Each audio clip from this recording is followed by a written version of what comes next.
Que diferent poder caminar pels carrers de Lovaina o fer-ho en el pati d'una presó. Molt bona nit a tots quatre, gràcies per venir al Preguntes Freqüents. Txell, com està el Jordi? Doncs nosaltres, perquè no és el primer mitjà que ens entrevista, sempre diem que està molt fort, i és totalment cert, però potser hem de dir que està molt fort malgrat la situació en la que està vivint, d'estar moltíssimes hores tancat en una cel·la amb unes mides de metres quadrats molt petites, estar incomunicat sense poder fer un ús, per exemple, de la tecnologia, que avui en dia, com deia Antoni Comín, es cursa a distàncies. La presó és una eina d'altres segles i avui en dia que vivim en una societat que ens acosta tant la tecnologia, ells estan totalment privats d'això, i sobretot la incomunicació amb la família, perquè el règim de visites és molt estricte i ens veiem molt poc.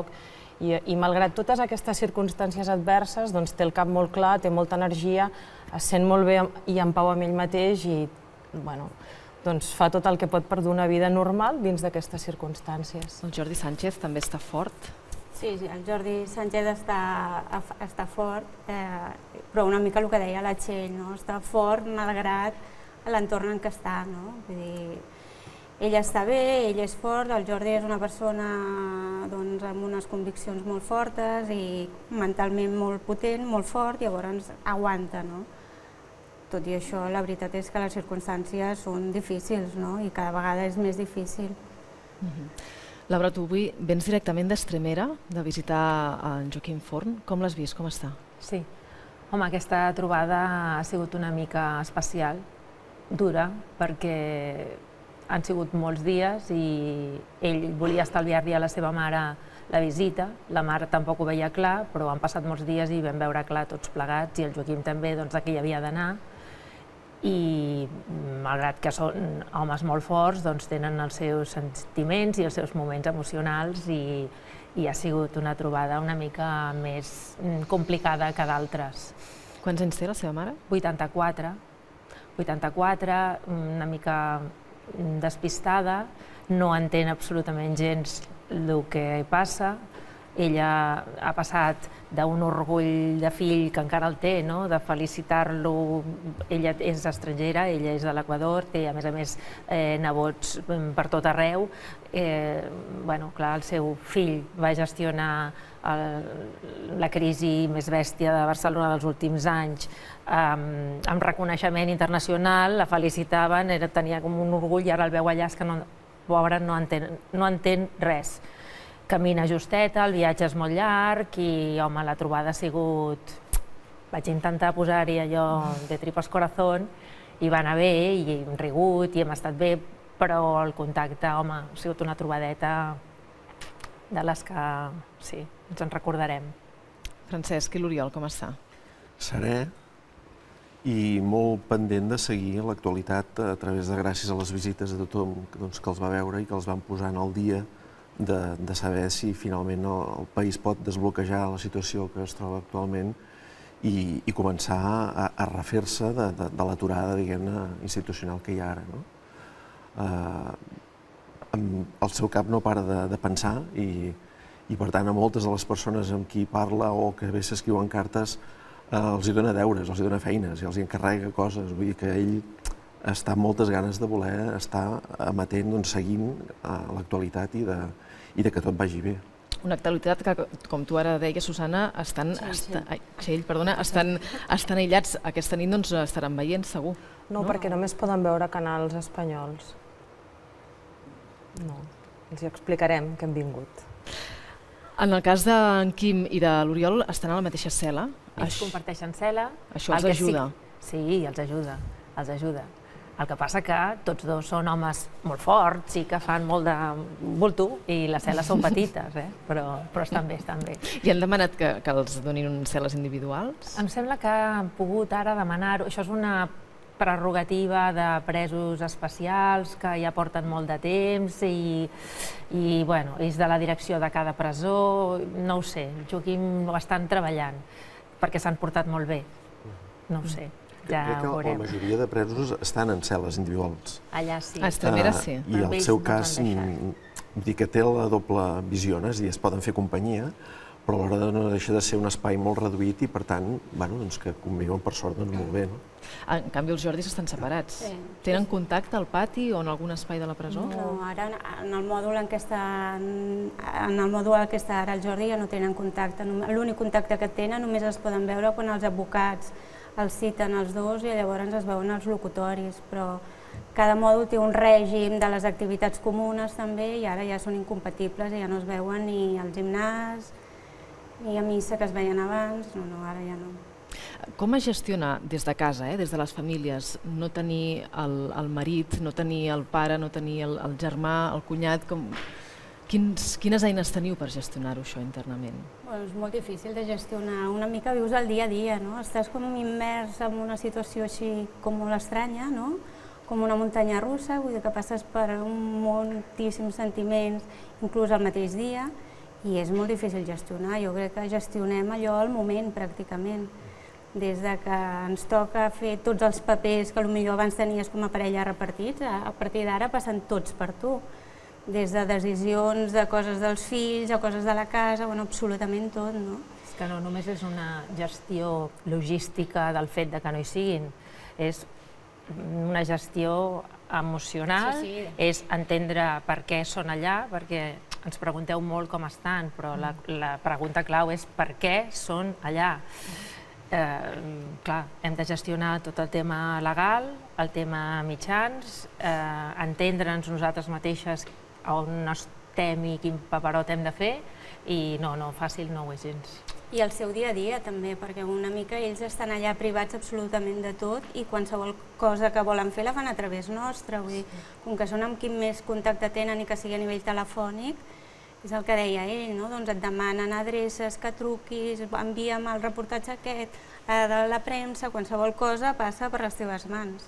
Sí, és el que comentava ell, que diu que demana moltes coses a molta gent. Jo recordo que al començament, quan va passar tot, per dir-ho així, jo notava que la relació entre el meu home i jo hi havia com tot el país al mig, perquè evidentment tothom et pregunta com està o tothom vol saber alguna cosa i tothom vol fer-li passar alguna informació i ell el mateix. Llavors la sensació que moltes vegades quan vas a un vis-a-vis és tanta la quantitat d'informació que has de transmetre que pots arribar a tenir un bloqueig quan li dius tothom et dona records, però qui és tothom? I és tan bèstia el fet que només pots estar 2 hores allà que no et sembla prou important tot el que diràs. És a dir, et passen 1000 pensaments pel cap, voldries explicar moltes coses i per elles mateixes cap cosa sembla prou bona perquè és tan poc el temps.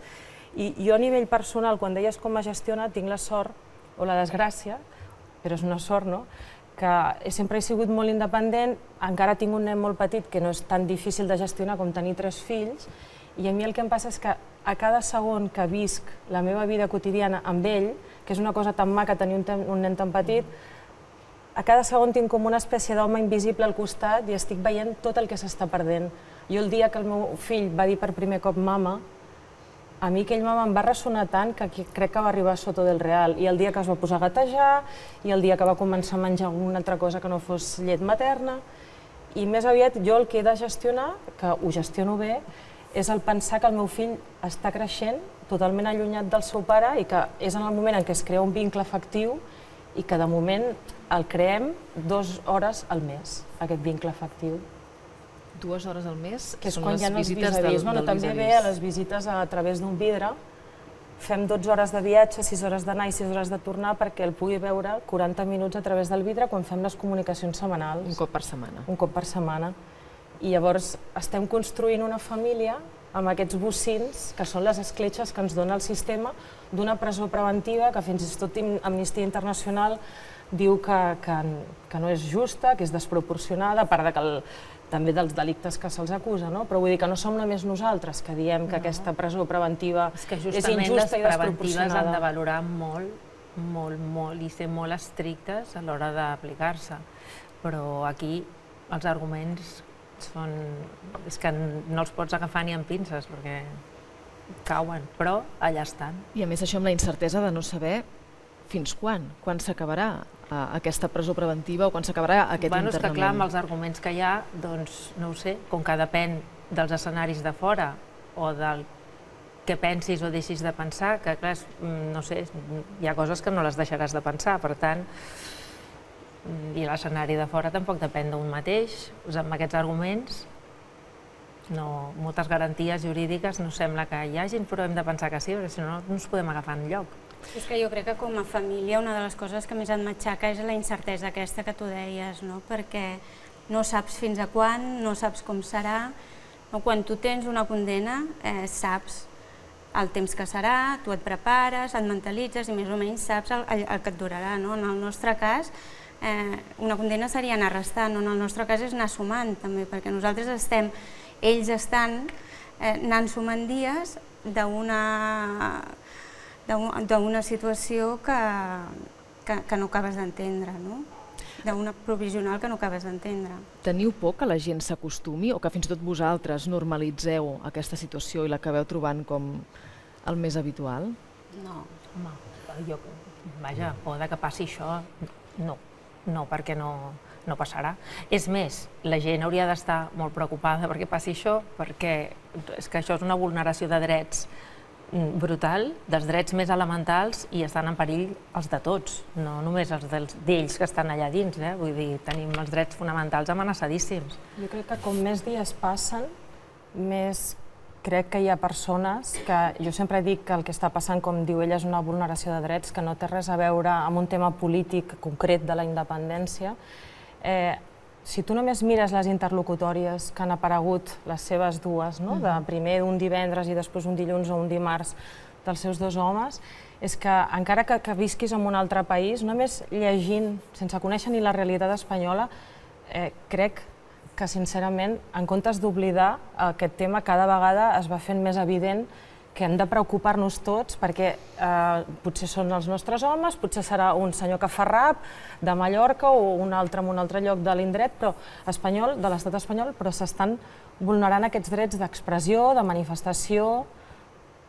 És molt preocupant. Vull dir, jo estic aquí perquè és el meu company i evidentment em preocupa, però em preocupa també tots els ciutadans, ens pot acabar passant una cosa semblant. Ara hi feia referència a les interlocutòries dels jutges en aquestes peticions que han fet els vostres familiars per sortir de presó. Hem anat a buscar la lletra petita, perquè sí que és veritat que crida molt l'atenció que parli d'idees.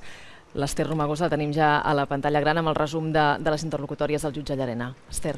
Bona nit, Laura. Doncs sí, casualment, a més, aquesta setmana hem conegut el contingut de les seves declaracions davant del jutge del Tribunal Suprem. Tots ells asseguren que han abandonat la via unilateral i que no tornaran a actuar ni fora de la llei ni fora de la Constitució, però de res els hi ha servit per sortir en llibertat. Jordi Sánchez i Jordi Cuixart porten avui, ja fa 117 dies, a la presó de Soto del Real. Se'ls acusa d'haver dirigit aquestes presumptes protestes tumultuàries el 20 de setembre davant la seu d'Economia. Joaquim Forn i Oriol Junqueras compleixen avui 100 dies a la presó d'Estremera. En el seu cas, a Oriol Junqueras el jutge l'acusa de formar part del comitè executiu, del comitè que hauria dissenyat aquest full de ruta per portar Catalunya cap a la independència, i en el cas de Joaquim Forn el consideren el màxim responsable d'aquesta suposada inacció dels Mossos d'Esquadra el dia del referèndum. Com dèiem, tots quatre continuen en presó preventiva perquè el jutge considera que si fossin alliberats tornarien a delinquir, i ho argumenta bàsicament per dos motius que semblen més polítics que no pas jurídics. Un, que continuen sent independentistes, i dos, que el context polític no ha canviat, és a dir, que la majoria independentista continua preservant el Parlament de Catalunya. De fet, aquests arguments són els que ell recull en totes les seves interlocutòries. Veiem-ho. Aquí tenim l'última, la que va presentar el 6 de febrer per negar-li a Jordi Sánchez poder sortir en llibertat, i diu un dels motius que argumenta és perquè continua tenint aquest ideari sobiranista, és a dir, que continua sent independentista. I una mica més a baix diu que si hagués tingut la ideologia contrària no hi hauria risc de reiteració delictiva, és a dir, que si ara digués que no és independentista probablement estaria en llibertat. Veiem un altre exemple. Aquesta és la interlocutòria del 2 de febrer. En aquest cas tombava un recurs de Joaquim Forn i deia que la seva ideologia independentista coexisteix amb un context polític que encara busca aconseguir la independència, i una mica més avall feia referència, sense citar-lo, a Carles Puigdemont. I ve a dir que també el perjudica el fet de que Carles Puigdemont insisteixi en que vol ser investit president de la Generalitat. Seguim amb un altre exemple, una altra interlocutòria, que en aquest cas és de la Sala Penal del Tribunal Suprem. En aquest cas, els magistrats tombaven un recurs d'Oriol Junqueras i venien a dir que no hi ha cap fet rellevant que faci evident que ha abandonat la via unilateral. I una mica més avall deia que de quedar en llibertat es podrien produir nous episodis de violència i tumults. Aquesta suposada violència al carrer també és un dels arguments que ha anat repetint el jutge Llarena. De fet, ja el trobaven amb la primera interlocutòria del magistrat, que ara veurem, la del 4 de desembre, deia tant de Jordi Cuixart com dels altres 3 empresonats que estan directament vinculats en aquesta explosió violenta. Per tant, sembla que ho tenen complicat per poder sortir en llibertat, i més aquesta setmana quan hem sabut que fons del Suprem han dit que el jutjat no els pensa deixar en llibertat fins a la celebració del judici. Però amb tot això, més aquesta setmana, hem conegut una altra notícia, i és que el Partit Popular diu que vol modificar la llei perquè els delictes per rebel·lió i sedició, els condemnats per rebel·lió i sedició, no puguin ser indultats.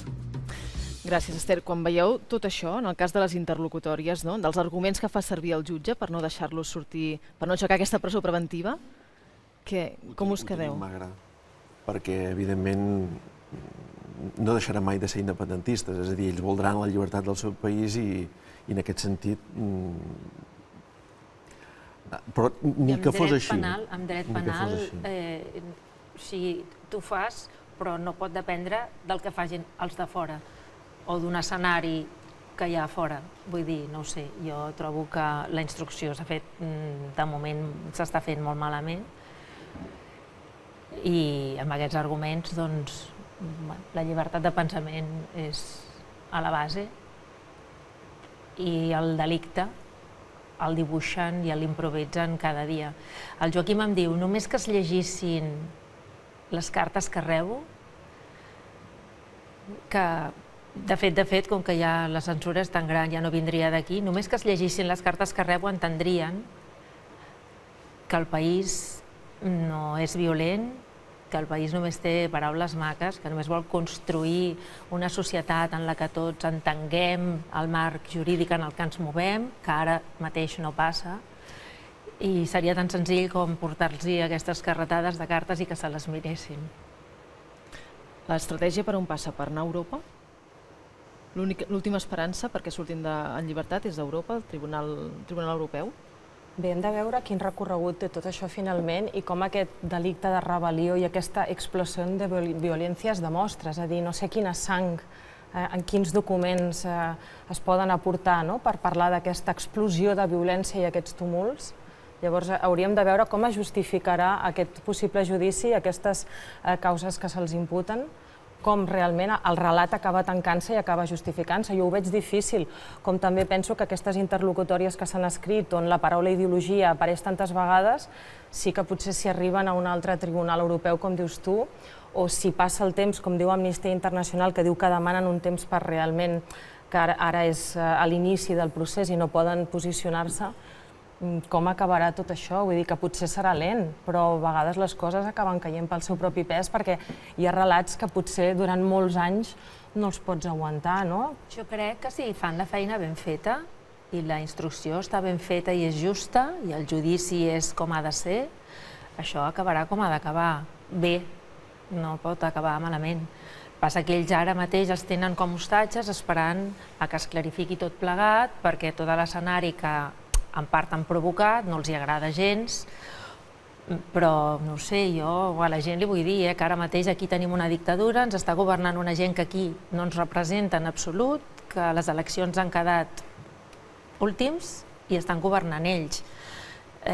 No sé, és com un crit d'alerta, perquè quan l'Estat diu que vol defensar l'Estat de dret i la democràcia, jo l'únic que veig és que vol defensar una unitat d'Espanya entesa només a la seva manera. Però jo tinc confiança de que si fan la feina ben feta i els advocats la fan ben feta i s'aporten les proves i les instruccions es fan ben fetes, doncs això acabarà com ha d'acabar. El fet que... I a mi em sembla molt bèstia que els mantinguin a presó per la seva ideologia, no? És que això ens hauria una mica de trastocar a tots, no? Com pot ser que al segle XXI un estat mantingui algú a presó per la seva ideologia quan no està prohibida? Si realment creuen que l'independentisme és base perquè ells estiguin a presó, que ho prohibeixin, que prohibeixin aquesta ideologia. La interlocutòria diu que són legítimes les seves aspiracions, és a dir, són legítimes. Siguent legítimes els poden ser la base per mantenir-los a presó. I els neguen el trasllat aquí, amb la qual és un càstig per tots plegats i és com més escarment i és a veure si apreneu a veure les coses com les veiem nosaltres, no sé. Teniu la sensació que hi ha una voluntat d'humiliar, de castigar? Sí, hi és. Claríssimament. És una revenja, en el fons. L'Estat es va sentir ferit, diguem-ne, el seu orgull, que després d'haver promès al senyor Rajoy, al rei, que el referèndum no es faria, que finalment es fes, malgrat tot tenir un estat en contra i que al final van aparèixer les urnes, van aparèixer les paperetes, la gent que va poder exercir el dret a decidir el futur per Catalunya. I això és tan greu que es mereixen estar tota la vida a la presó, no ho sé. I ell mateix, el dia 1 d'octubre, va dir ens tanquen a tots. Ell ho va dir, ho va expressar explícitament, de dir ara sí, que ho tenia molt clar i que el dia que anaven a Madrid ell ja sabia que no tornaria i per tant el dia de Tots Sants a casa va ser un dia molt trist. El fet que ara Carles Puigdemont estigui insistint tant en la investidura i en aquesta via d'aplicar la república, creieu que els perjudica?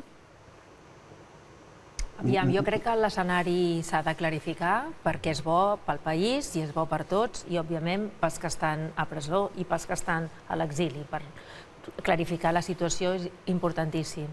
El que jo penso que hauríem de tenir confiança en els nostres representants, perquè són els representants que hem votat i són les nostres institucions. I ara mateix el que hem de fer fora és a les que no ens representen. Per tant, tinguem confiança i entenc que tinc molta pressa perquè això es clarifiqui, entenc que no ha de ser gens fàcil amb les condicions amb les que estem.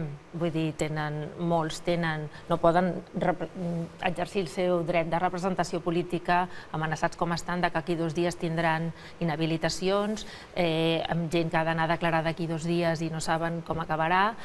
La situació és molt complicada i, per tant, jo entenc que necessita aquest temps que jo apremio perquè entenc que és urgent, però s'ha de fer bé i jo crec que hem de tenir confiança en ells. I malauradament estem en un escenari en el que res és garantia de res. És a dir, que aquestes variables de si el govern, de si Puigdemont, de si Brussel·les, si poden influir positiva o negativament en el nostre cas, mai sabràs, no sé ni si ho saben ells, és a dir, es van movent les peces d'una manera totalment kafkiana, amb la qual cosa tampoc podem preveure que si es formés un govern d'una manera o d'una altra, o si ell, per exemple, renuncia al seu escó, tindrà la llibertat. No tenim garanties absolutament de res. El que passa que quan dèieu això de la humiliació, jo crec que no hi ha humiliació si tu no et deixes humiliar. I nosaltres hem de ser tots uns corredors de fons. Hem d'estar, com diuen molts presos, almenys el meu home en el seu mòdul, que pot dormir tranquil perquè ell no ha fet res dolent i quina sort tens tu que no has de tenir remordiments. Nosaltres hem de deixar que passi el temps. Aquests autos són un bunyol, mirats en distància històrica, si només els estem traduint a l'anglès per poder-los escampar pel món, quan se'ls llegeixin veuran que és que això és que no és ni constitucional com està redactat, amb la qual cosa tinguem una mica de paciència perquè al final la veritat es posarà i guanyarà. Jo estic convençuda. Potser passaran els anys i potser el meu nen ja anirà caminant a la presó, cosa que em sabrà molt de greu, però tard o d'hora la veritat guanyarà.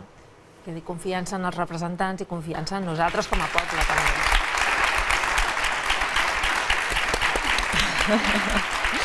Us han trucat de Brussel·les? Carles Puigdemont ha trucat a la Neus, que és la dona de l'Oriol Junqueras? No. Des que va entrar a presó no l'ha trucat? No. Ni un missatge de WhatsApp o de Signal o de Telegram? Cap. Pot semblar estrany, no?, perquè era el seu vicepresident, però no l'ha trucat en cap moment. Ni ningú de Brussel·les? D'altres consellers crec que potser sí alguns, però en el cas del president no l'ha trucat. De fet, Toni Comín en parlàvem ahir i ens deia que ell sí que, a través d'altres persones, sí que s'hi havia posat en contacte. Sí, però el president. La resta heu rebut trucades de Brussel·les? Sí. Nosaltres el dia que feia 100 dies que estaven a la presó van venir moltíssimes persones a Santa Perpètua a casa dels meus sogres perquè cada persona donava una rosa groga i una de les persones que va venir en aquell moment es va posar en contacte amb el Carles Puigdemont i els hi va passar als meus sogres. El que jo sí que he de dir és que a nivell personal hi ha hagut moltíssima gent de molts partits que s'ha posat en contacte amb mi i que estic contenta i a vegades m'agradaria que també públicament hi haguessin més demostracions de solidaritat, però em sento afortunada perquè almenys a nivell privat tothom es solidaritza. En el vostre cas també, altres partits? Sí. Sí, altres partits, sí. Quins? No, i alguns els que tampoc no he volgut, però sí, he tingut acostament, sí. Sí, en el cas meu també s'han posat en contacte i com a mínim la part aquesta que es diu de l'independentisme, no? Vull dir, el que és més complicat és l'altra part, no? Que malgrat la situació en què ells estan podria ser denunciable independentment de la ideologia que tinguis, sí que hi ha un sector de la societat que no diu res. El Joaquim havia estat molt temps també a l'Ajuntament, fa molt temps que ha estat col·laborant amb moltíssima gent i llavors ha teixit amistats amb gent de diferents partits i sí, se m'ha posat en contacte bastanta gent. Però entenc que són persones a títol individual, individual, no en nom dels partits. Sí, no en nom dels partits, no. En el cas d'Oriol Junqueras tampoc. Bueno, sorprenentment és el que diu ella, no? S'han posat en contacte gent de molts partits, de moltes entitats, però aquest particularment del president, la trucada del president, ella no l'ha rebut. És així. És molt xocant. Sí. El veig dolgut. Home, jo diria que és sorprenent, perquè és el seu vicepresident i que no hagi rebut una trucada de la seva dona per saber una mica com estàs, doncs, home, sí, la veritat és que ens ha sorprès. Com està la Neus? Ella ho porta de forma també com ells, diguem-ne, no? I com elles, de forma molt serena, molt al dia a dia, no pensant gaire més enllà perquè, evidentment, preveiem que això pot ser llarg, malauradament, perquè les arbitrarietats de les decisions judicials així ho fan preveure, no? Perquè no hi ha una lògica de que si deixes l'acte de diputat o si acates la Constitució o el 155, el que sigui, això suposi immediatament la posada en llibertat. Això no funciona així, la seva lògica és una altra. Hi ha aquest component de revenja, d'humiliació, de retenir-los com a hostatges, una mica com a amenaça, no? De dir, els propers polítics que ara han de prendre decisions, aneu en compte amb què feu perquè vosaltres vindreu al darrere, no? Però vaja, el dia a dia ella aboca, en aquest cas, els seus dos fills, de la Joana, que aviat farà 3 anys, i el Lluc, que en farà 5, i que, com poden imaginar totes les famílies que tenen nens de 3, 4, 5 anys, ja hi ha hagut un vincle, no? Van sentir l'Ester, que comentava així, és molt petit encara, la Txell, perdó. Molt, però ja està bé. Que al ser molt petit costa, evidentment, que encara més d'iniciar aquest vincle amb el pare, degut a la incomunicació que hi ha. Ells dos, el Lluc i la Joana, el vincle ja l'havien creat, no? Aleshores és el xoc aquest que al setembre comencen l'escola i l'Oriol cada dia els portava al matí, preparar l'esmorzar, els vestir, els portava a l'escola i tot d'una, el 2 de novembre, com si se l'hagués engolit la terra, desapareixen, no? És a dir, la privació de llibertat suposa això, no? L'aïllament pel pres i de cara al públic, a la societat, és fer-los invisibles. És a dir, les imatges que teniu vosaltres o qualsevol mitjà d'ells 4 és del dia que van anar a Madrid i no n'hi ha de més recents. Els que són a l'exili, evidentment, sí que el dia a dia permet veure una mica quines cares fan i com ho van vivint tot, però excepte els que van a fer la visita a la presó, la resta no els ha vist més, no? I, per tant, d'aquí rau la importància de la comunicació a través de la carta, no? Molta gent diu, ostres, hem reprès un costum que feia molt temps que no teníem, que és de tornar a escriure, i que ells, evidentment, ho agraeixen molt i que ells també ho aprofiten, no? Per rebre aquest suport, aquests ànims, aquest escalf, i alhora ells també per contestar-les i per donar això, posar deures i parla amb aquest i fes això, vull dir que els manté molt vius, no? I ells ho agraeixen. Jo crec que els van posar dins de la presó per salvar Correus a Espanya, perquè han vengut més segells ara que... Els estan donant feina, els de Correus. Sí, no, realment les cartes són un vincle molt bo amb la societat, no? A vegades allò el Jordi em diu mira, és que a l'escola la nena han fet no sé què, dic, ui, però tu com ho saps? No, és que una mare m'ha escrit una carta i m'ha explicat. Vull dir, és la manera que ells es relacionen, no? I a més és molt gratificant la llau de cartes que reben, és que és una passada. Nosaltres l'altre dia que allà sota ens van dir bueno, és que ja no pot ser que hi hagin tantes cartes, han d'anar fora, vull dir, cartes que ells no havien llegit. Vam treure 8 saques de 20 quilos de cartes. Vull dir, sense llegir? Sense llegir. Després, totes les que ells han llegit que anem traient, no? Perquè les cel·les tampoc les poden tenir totes. Vull dir que és espectacular i quan les veus físicament, ara que no estem acostumats a veure cartes, la veritat és que impressiona molt i a més hi ha cartes d'arreu del món, no només de Catalunya, sinó de tot el lloc. De tot arreu. Tenim aquesta nit al plató 4 periodistes que també us volen fer alguna pregunta. Arturo? Sí, jo volia preguntar-vos fins a quin punt ells estan informats políticament, els interessa, estan interessats pel que passa a Catalunya i si reben realment tota la informació del que està passant o hi ha una mena d'aïllament, perquè sí que és veritat que algunes de les persones, alguns dels seus consellers que van sortir, una de les coses que explicaven és les dificultats per rebre aquesta informació social, però sobretot política, i per tant, si ells donen algun tipus d'opinió, indicació del que ha de passar. A veure, la informació arriba, és molt complicada. Ells sí que poden veure les televisions espanyoles, però la veritat és que, clar, és una informació bastant parcial. La premsa reben alguna cosa, però a 4 o 5 dies vista, i després només tenen les sensacions a través dels interlocutors. Per tant, el pols o la temperatura del que està passant, tot això s'ho perden i pateixen moltíssim. Jo parlo especialment pel Joaquim. De fet, un dels motius que quan ens vam plantejar tots dos junts estàs patint molt perquè no pots participar activament del projecte, estàs aïllat i aquest aïllament et fa patir massa i millor que ara no toca i deixem-ho córrer. El motiu va ser aquest, l'aïllament i el no poder participar. Jo crec que el pitjor és que la informació que reben és en diferit i fora de temps. Sí que reben informació, però sempre està allò a través d'algú i en el moment que no toca, perquè quan amb ells els arriba la informació, aquella informació ja quasi bé es caduca, perquè la situació és tan canviant que ja hi ha una altra cosa que potser és més punyent.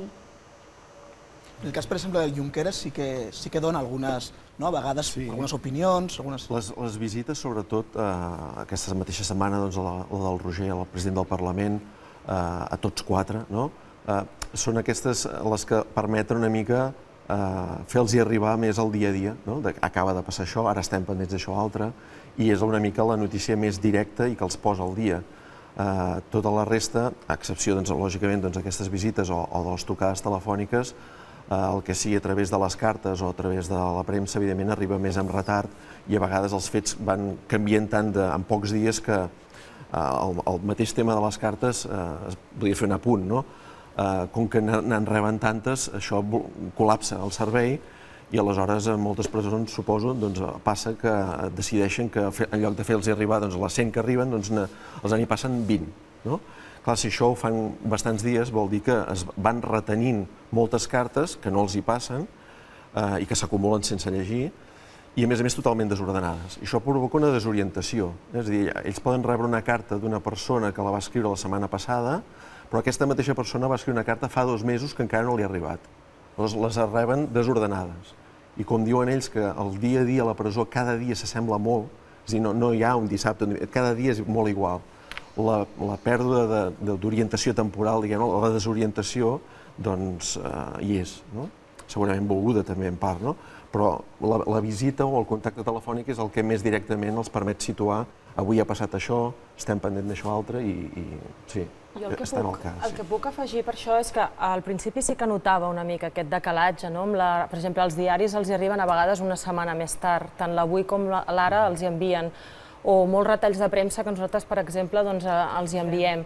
Però nosaltres hem arribat a poder tenir certs amics advocats que fins i tot sacrifiquen els seus caps de setmana per anar-los a veure i que anem solapant-ho amb les visites familiars, les trucades que ell em fa a mi. I jo, que ahir vaig tenir una comunicació, que jo li dic de vidre, de 40 minuts, el vaig trobar molt, molt lúcid. Era un dia que tenia moltes idees, moltes històries, perquè anava acompanyat també d'un amic d'aquests que ens dona deures, que fa de secretari, perquè si no jo ja no tindria vida personal. I vaig poder parlar amb ell d'unes coses que em van semblar molt interessants, perquè està molta estona veient els diferents canals espanyols, i també té temps de poder pensar com ens veuen des de fora, i de fet crec que això és el més important que ara nosaltres hem de fer, saber-nos explicar bé a fora. Però ell m'explicava com moltes vegades es perden hores i hores si Puigdemont anirà a viure en una casa de Waterloo i com és aquesta veïna i si el critica o no, perquè potser dediques tantes hores d'antena a aquesta casa de Waterloo perquè no vols explicar el per què es retira una euroordre, perquè potser el delicte que tu estàs intentant crear un relat aquí a Espanya, a Bèlgica no se'l creuen, o altres coses, és a dir, que jo veig que ha pogut analitzar molt bé certes coses de com es ven el que passa aquí o el que passa a Europa en altres canals, i també la necessitat que tenim nosaltres d'explicar-nos que això no és una qüestió de que nosaltres estem lluitant ara perquè volem proclamar la independència en aquesta taula, sinó que és un tema de drets humans, de que s'està violant la llibertat d'expressió, la llibertat de manifestació, molts drets que ells han tingut vulnerats a l'hora de fer els seus judicis, perquè van haver d'anar un 1 de novembre, un 31 d'octubre es va donar una citació per anar a declarar i el dia 2 de novembre ja et tanquen a la presó i encara hi és. Però en 24 hores tenim present que el dia 1 era dia festiu. Festiu. Hi ha tot un munt de coses que sempre de tot pots aprendre. Vull dir que et descomuniques d'unes coses i et comuniques amb unes altres. Odei. Sí, jo volia aprofundir una mica en aquesta influència del context polític sobre la situació dels presos. Justament avui l'Assemblea Nacional ha fet un comunicat del seu secretariat nacional en què insisteix o reclama que Carles Puigdemont sigui investit malgrat el que diguin els tribunals, una mica a la línia de la desobediència. Un dels debats de fons que penso que estem vivint aquests dies també amb les discrepàncies polítiques que hi ha entre Junts per Catalunya, Esquerra Republicana i la CUP és també sobre com s'ha de jugar o no aquesta desobediència i si l'estratègia judicial dels presos polítics i dels exiliats ha d'influir o no en el que han de fer els partits independentistes. Jo volia preguntar-vos personalment com ho viviu això, tenint en compte que al final són presos polítics pel que han fet per aquest país i, per tant, si això us preocupa o no us preocupa i si realment l'independentisme ha d'avançar a partir d'ara tenint molt en compte la situació dels presos actuals i els que puguin venir o que, amb independència del que puguin fer, la situació dels presos polítics no canviarà. Jo pel poc que he pogut parlar amb el Jordi d'aquest tema, perquè evidentment en aquestes 2 hores són tantes les coses que has de parlar, llavors ara el que pugui dir li faltaran matisos, fins i tot ens ha faltat matisos i profunditat a nosaltres. Ell em va dir que els presos, que els deixéssim a part, almenys per ell, que no volia sentir-se moneda de canvi de res ni sentir-se utilitzat de res. Això és una de les coses que dona la presó, que tu estàs allà dins i tothom pot parlar de tu i tothom pot crear conjectures al voltant de tot això. I ell em va dir, tot això és un tema polític, però en pic hem entrat en aquest procés judicial, per molt que pugui o no haver-hi separació de poders, ara també aquesta instrucció ja va fent el seu camí, saps? Vull dir que ja han posat també la directa amb tot el que els hi passa amb ells. Això és el que he comentat jo amb ell. I teniu una mica la sensació que al final el procés d'aquesta instrucció en què s'utilitzen, no sé, potser pràctiques que veurem en les pròximes setmanes o mesos, com pot ser la suspensió de càrrecs a través d'una via de la llei d'enjudiciament criminal, que alguns juristes diuen que està agafada amb pinces, hi ha qui pensa o defensa que potser els processos o les condemnes finals no seran tan importants que sí, evidentment, però que tot el tema del procés judicial d'ara, de la instrucció, és el que està sent una mica també moneda de canvi i, per tant, té un pes polític molt rellevant, més que el que pot passar després, a banda del Tribunal Europeu i totes aquestes coses. Jo sí que crec que aquest període de temps que ara és molt important, primer perquè ells juguen a establir aquí una por, a que els polítics que comencen aquí tinguin present que determinades decisions que prenguin, mira què us pot passar, no? I una mica, doncs, bueno, sí que juguen amb aquesta situació per a veure què poden canviar, no? Com poden influenciar en el procés polític el que ells puguin fer judicialment, independentment de com acabi la situació jurídica, no? Que hi ha molts dubtes de que acabin amb les condemnes que ells volen, no? Perquè a nivell de proves i de moltes coses la qüestió està molt difícil. Home, jo ho veig evident que són hostatges i que això pretén exercir una pressió sobre tot l'escenari polític que s'ha de dibuixar aquí. I això és una cosa que és evident. Independentment d'això, nosaltres hem de creure que la defensa tècnica penal s'ha de fer ben feta, amb tots els recursos i totes les eines que la llei ens diu que tenim, perquè de fet el que veiem que són ells els que l'estan estirant fins a uns extrems que jo crec que no es pot estirar, i això, amb una instrucció ben feta i un judici, tot això s'ha de poder demostrar, Però sí, ara ho estan fent servir i els tempos els fan anar en funció d'aquest caprici polític, però vaja. L'altre dia en una manifestació la Mercè Barceló deia que els estaven explicant la llei penal de l'enemic, no? I una mica jo crec que és això, no? Agafen la llei, la remenen, la torcen de tal manera per aplicar-los coses, per influir en aquest procés, no? En aquest període de la història i intentar canviar el que potser la ciutadania ha demanat amb els seus vots, no? Daniel? Sí. Bueno, estamos tan acostumbrados a debates sobre si son presos políticos, si no lo son, la responsabilidad que tienen, lo que hicieron o dejaron de hacer.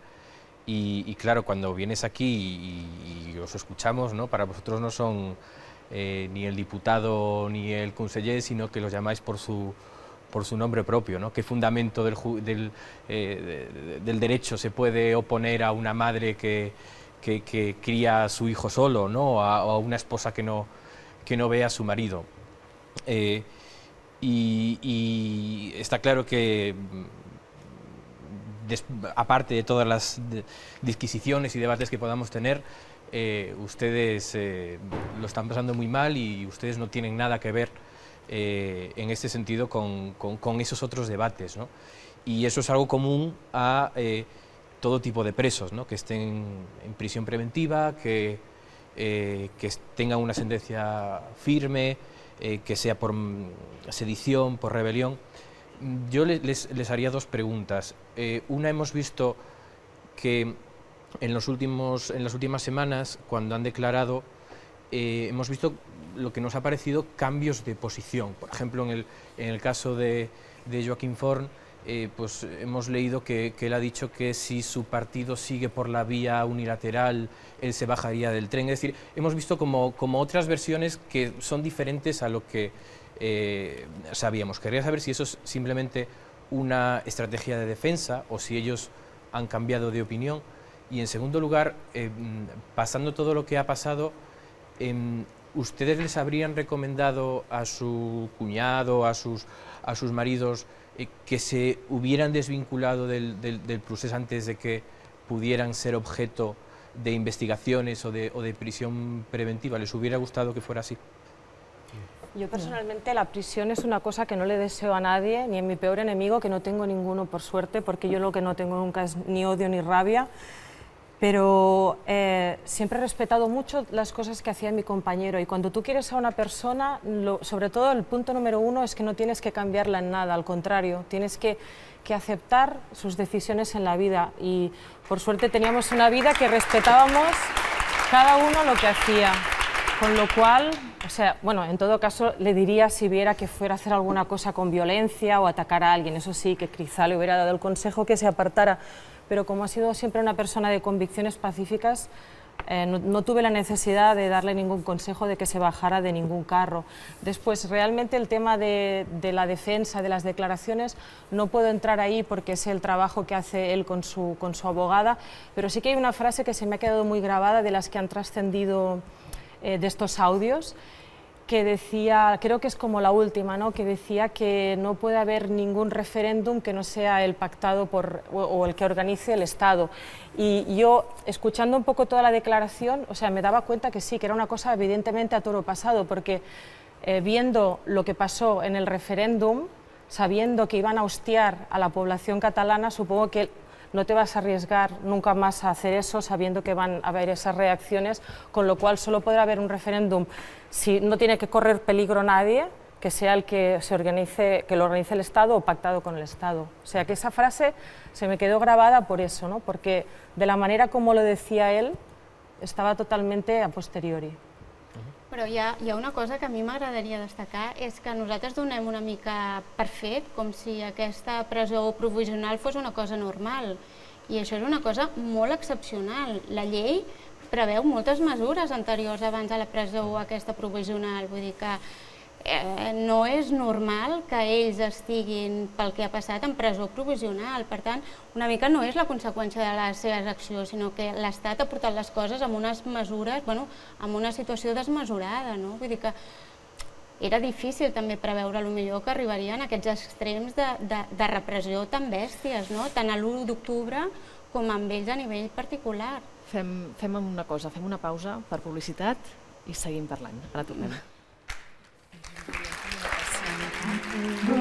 Circles, it's a very clear